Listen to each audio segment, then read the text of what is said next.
Salut les amis, c'est Charles Gauthier, j'espère que vous allez bien et que vous êtes en forme en ce vendredi 27 mars 2020. On est toujours en confinement, je suis toujours au bureau, on est dans notre semaine de test, on a 5 jours pour envoyer un jeu sur l'App Store et le tester avec un éditeur sur le marché US. Je t'emmène avec moi, on est dans la dernière ligne droite, c'est la dernière journée. Allez go!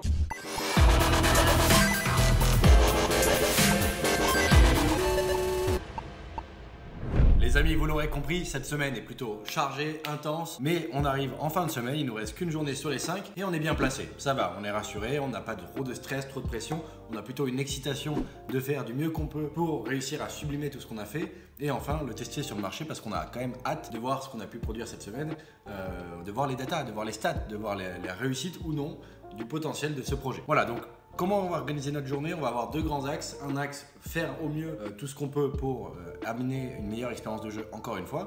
Et une autre partie qui va être mettre en place tout ce qu'on a besoin pour être capable de mesurer certains indicateurs de performance pour les phases de test. Si on fait une phase de test, c'est pas juste pour obtenir des joueurs, ça sert pas à grand chose. Ce qu'on veut savoir, c'est est-ce que les joueurs prennent du plaisir, est-ce qu'ils ont envie de revenir, est-ce qu'ils sont intéressés par le gameplay, est-ce que c'est une bonne expérience de jeu pour eux, on veut valider ça. Et pour ça, il faut qu'on puisse mesurer quand même certains éléments, on peut pas y aller qu'à l'intuition. Et l'objectif de tester sur un marché, c'est justement d'enlever l'intuition de l'équation et de vérifier nos hypothèses de départ. Donc on va devoir intégrer quelques petits éléments supplémentaires, je t'en parle d'ici la fin de la vidéo.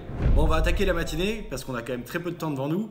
Ce matin, je vais me concentrer sur la mécanique de Fever, tu sais, je t'en ai parlé dans la vidéo précédente, la vidéo d'hier. L'objectif, c'était d'apporter plus de profondeur à l'expérience de jeu et à la boucle de gameplay principale pour récompenser les joueurs qui aiment prendre des risques vis-à-vis du gameplay qu'on a créé et pour les récompenser davantage. Donc cette mécanique de Fever, on l'a intégrée dans les précédents jours, mais on n'a pas encore eu le temps vraiment de se concentrer dessus pour faire une bonne phase de finition. Donc ça va être l'enjeu de ce matin, vérifier que les réglages de ces mécaniques-là sont agréables et bien pensés vis-à-vis des réglages de base du gameplay et qu'ils amènent un côté jouissif et que le feedback justement visuel et de sensation appuie encore ce côté jouissif davantage. Donc ça c'est vraiment l'objectif important pour moi parce que cette feature de récompense de l'expérience de jeu va vraiment pouvoir impacter les joueurs qui pourraient devenir des fans de notre jeu. Pour moi c'est important, on verra bien si on arrive à sublimer cette profondeur de gameplay dans la matinée. Maintenant, il y a un autre point que j'aimerais aborder également dans l'aspect finition. Je t'en ai parlé plusieurs fois dans les vidéos précédentes. On a essayé de choisir un thème qui allait coller avec notre gameplay pour donner du sens à l'histoire. En gros, c'est pas simplement pour donner une direction artistique, un thème ou autre. C'est vraiment plus pour faire en sorte que le thème qu'on choisit, intuitivement, il puisse faire comprendre aux joueurs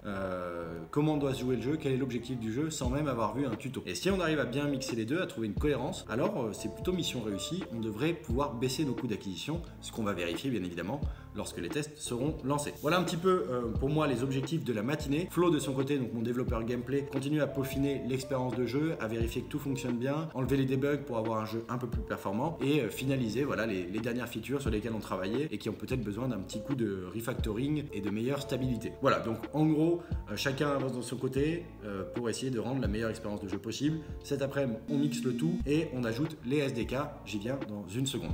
Bon les amis, il serait peut-être temps de se faire un petit café pour bien assurer l'après-midi.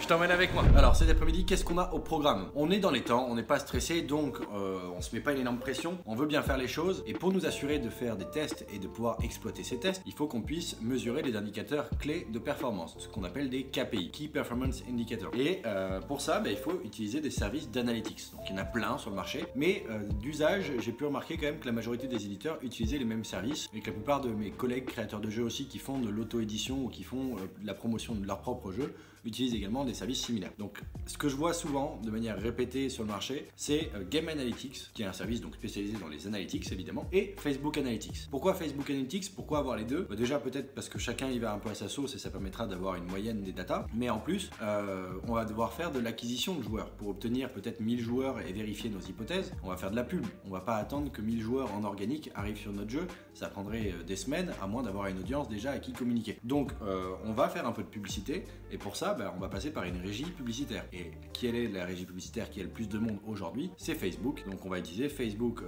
Ads pour faire de l'acquisition de joueurs, faire de la publicité pour notre jeu. Donc une fois que le jeu est accepté chez Apple, on va lancer nos campagnes publicitaires, on va pouvoir récupérer les coûts d'acquisition et observer également quels sont les comportements des joueurs au sein du jeu, combien de parties ils font par jour, quelles sont les durées des parties, combien de sessions ils font par jour également, quel est le pourcentage de joueurs actifs après 24 heures de jeu, donc 24 heures après avoir téléchargé le jeu, une semaine après, et ainsi de suite. Ça va nous permettre d'avoir de la data plus précise que simplement notre intuition sur le potentiel succès de ce jeu, la potentielle rentabilité financière également. Donc voilà un petit peu le nerf de la guerre quand on arrive en fin de projet pour les tester, c'est d'intégrer les SDK et s'assurer que les events soient bien envoyés. Donc il faut aussi qu'on fasse un build pour pouvoir tester sur le téléphone et vérifier que ces services-là reçoivent bien la data sur leur serveur. Si c'est le cas, alors dans ce cas-là, on va pouvoir soumettre à Apple et lancer les étapes d'après. Petite parenthèse autour de l'intégration des différents SDK. La plupart du temps, on peut directement nous aller chercher des SDK qui sont disponibles de manière publique sur le marché, fournis par les différentes marques qui sont à l'origine de ces services. Mais quand on travaille avec un éditeur depuis longtemps ou qu'un éditeur lui-même a développé des outils en interne, la plupart du temps maintenant, l'éditeur nous fournit un SDK qu'il a créé lui, qui lui-même communique avec différents autres SDK. Donc c'est l'éditeur qui est en charge de gérer toute cette boîte noire. Nous on récupère la boîte, on a juste à la brancher dans notre jeu et ça nous fait gagner du temps, ça permet d'avoir plus de data encore, plus de précision et ça permet à l'éditeur de garder un peu l'assurance que tout va bien fonctionner comme il le souhaite, vu que c'est lui qui crée l'outil. Nous on a juste à bien le brancher et vérifier que les infos soient communiquées. Si c'est le cas, tout est bon, on peut envoyer. Voilà un petit peu l'aparté. Donc si tu développes des belles relations avec des éditeurs ou que petit à petit les éditeurs continuent à performer davantage et à développer ce genre d'outils, tu seras certainement amené à devoir enlever tout ce que tu as pu intégrer toi-même comme SDK pour intégrer celui de l'éditeur en question. Voilà un petit peu l'aparté que je voulais te faire sur l'intégration des SDK. Je vais encore aborder un dernier point dans cette vidéo. En cette fin de semaine, j'ai envie de te partager quelques petites choses supplémentaires.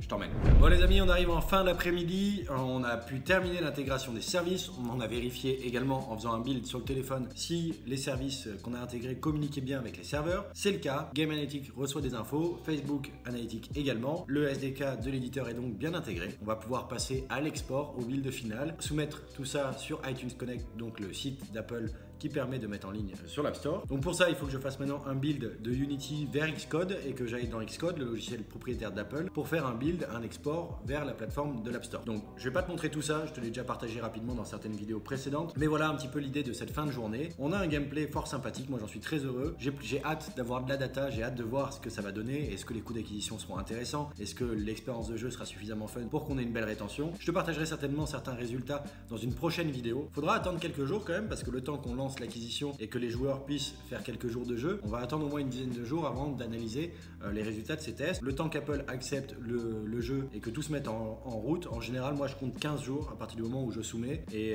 du moment où je vais vraiment pouvoir me plonger dans l'analyse des indicateurs de performance qu'on a souhaité mesurer. Voilà un petit peu ce que je voulais te partager. Bilan de cette fin de semaine, je suis ravi, on a pu bien mettre en place le projet, on a pris le temps de brainstormer, de pousser à fond certaines réflexions pour prendre des décisions qui ont du sens dès le départ du projet. Ça a permis à Flo comme à moi, en étant en télétravail à distance, de bien fonctionner et d'être focus, de ne pas être dérangé, de ne pas se poser des questions qui nous polluent l'esprit. On savait où on allait, on savait quels étaient les points difficiles, les points faciles, on n'avait plus qu'à dérouler et on a tenu nos délais. Ça fait 5 jours qu'on est sur le projet, on est vendredi soir. Le projet va être soumis à Apple. Je te montre pas tout ce que je suis en train de faire, je m'occupe de la fin de journée de vendredi pour soumettre à Apple, commencer à créer les screenshots, les vidéos avec cette dernière version parce qu'évidemment je pouvais pas le faire en amont, sinon j'aurais pas eu des screenshots ou des vidéos en lien avec le jeu réel. Donc maintenant qu'on a un niveau de qualité un peu plus sympathique, je vais quand même faire tous ces éléments visuels pour la page de l'App Store, pour les campagnes d'acquisition pour Facebook aussi, il va me falloir des vidéos et puis tout ça devrait être fait dans la soirée. J'ai plus qu'à attendre maintenant qu'Apple accepte le jeu.